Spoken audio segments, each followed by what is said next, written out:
अस्सलामुअलैकुम दोस्तों, उम्मीद करते हैं कि आप सब खैरियत से होंगे। हज़रत अली अलैहिस्सलाम ने फरमाया और सच कामयाबी की तरफ ले जाता है। सबसे पहले आपको पता होना चाहिए कि एक्सेलरेशन होता क्या है।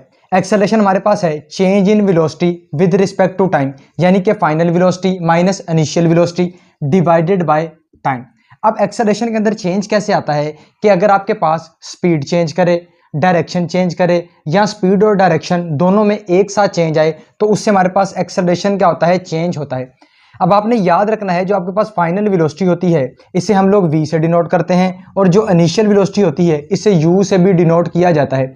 फाइनल वेलोसिटी आपके पास वो वेलोसिटी होती है जो आपको किसी ऑब्जेक्ट के मोशन के एंड पे मिले।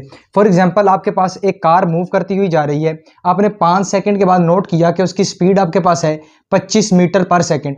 अब जो 25 मीटर पर सेकंड है वो उसकी क्या है, फाइनल वेलोसिटी है। इसी तरह इनिशियल वेलोसिटी वो वेलोसिटी होती है जो किसी भी ऑब्जेक्ट के आपको स्टार्ट पे मिले।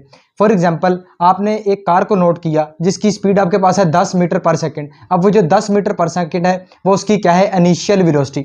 अब ये जो फाइनल वेलोसिटी है इसे एंडिंग वेलोसिटी भी बोला जाता है और ये जो इनिशियल वेलोसिटी है इसे स्टार्टिंग वेलोसिटी भी बोला जाता है। क्लियर है।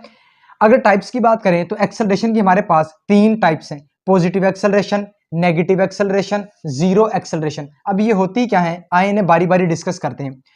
पॉजिटिव एक्सेलरेशन, जिसे कि हम लोग प्लस ए से डिनोट करते हैं, ये हमारे पास कब होगी, जब किसी चीज की वेलोसिटी टाइम गुजरने के साथ साथ इंक्रीज करेगी, या दूसरे अल्फाज के अंदर अगर हमारे पास फाइनल वेलोसिटी ज्यादा होगी इनिशियल वेलोसिटी से। सादा अल्फाज के अंदर वो आपको ये कह रहा है कि अगर वक्त गुजरने के साथ साथ किसी चीज की स्पीड बढ़ती जा रही है तो हम बोलेंगे उसके अंदर कौन सा एक्सेलरेशन आ रहा है, पॉजिटिव एक्सेलरेशन।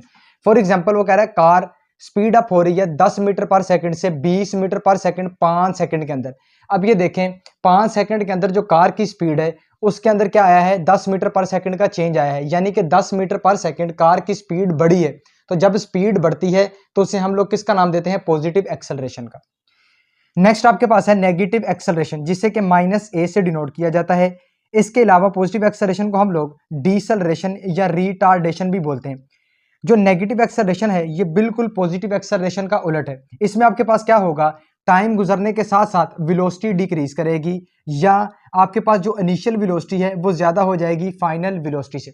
आपको मिसाल से समझा रहा है, कह रहा है एक कार है, उसकी आपने ब्रेक अप्लाई की तो 20 मीटर पर सेकंड से कार 5 मीटर पर सेकंड की स्पीड पे आ गई, यानी कि उसकी 20 से स्पीड कम होके 5 पे आ गई। अब 15 का जो डिफरेंस आया है वो आपके पास क्या है, नेगेटिव एक्सेलरेशन, यानी कि चीज की स्पीड आपके पास क्या करेगी, डिक्रीज करेगी। तो उसे हम लोग क्या बोलेंगे, नेगेटिव एक्सेलरेशन। क्लियर है। अब नेक्स्ट आपके पास है जीरो एक्सेलरेशन। जीरो एक्सेलरेशन आपके पास एक ऐसा प्रोसेस है जिसके अंदर आपके पास वेलोसिटी क्या है, वो कांस्टेंट रहेगी, यानी कि ना तो स्पीड के अंदर चेंज आएगा और ना ही आपके पास डायरेक्शन के अंदर चेंज आएगा। फॉर एग्जांपल, वो कह रहा है एक कार है, वो 50 किलोमीटर फी घंटा की रफ्तार से रोड के ऊपर बिल्कुल सीधा जा रही है, तो ना कार की डायरेक्शन चेंज हो रही है और ना ही उसकी स्पीड चेंज हो रही है। तो हम बोलेंगे इस केस में आपके पास एक्सेलरेशन क्या है, जीरो। कि आपके पास एक नोट लिखा हुआ, कह रहा है एक ऑब्जेक्ट है जो कि सर्कल में मूव कर रहा है 50 किलोमीटर फी घंटा की रफ्तार से। अब ये जो 50 किलोमीटर फी घंटा की रफ्तार है ये इसकी यूनिफॉर्म या कांस्टेंट स्पीड है, यानी कि इसकी स्पीड के अंदर कोई चेंज नहीं आ रहा।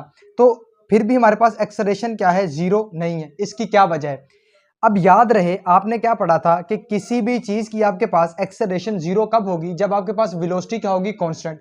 वेलोसिटी कांस्टेंट से क्या मुराद है, यानी कि आपके पास स्पीड और डायरेक्शन दोनों का आपके पास कांस्टेंट होना लाजमी है। इस केस के अंदर आपके पास स्पीड तो कांस्टेंट है, यानी स्पीड 50 ही है, इसके अंदर कोई चेंज नहीं आ रहा, लेकिन हर गुजरते लम्हे के साथ आपके पास डायरेक्शन क्या है, वो चेंज होती जा रही है।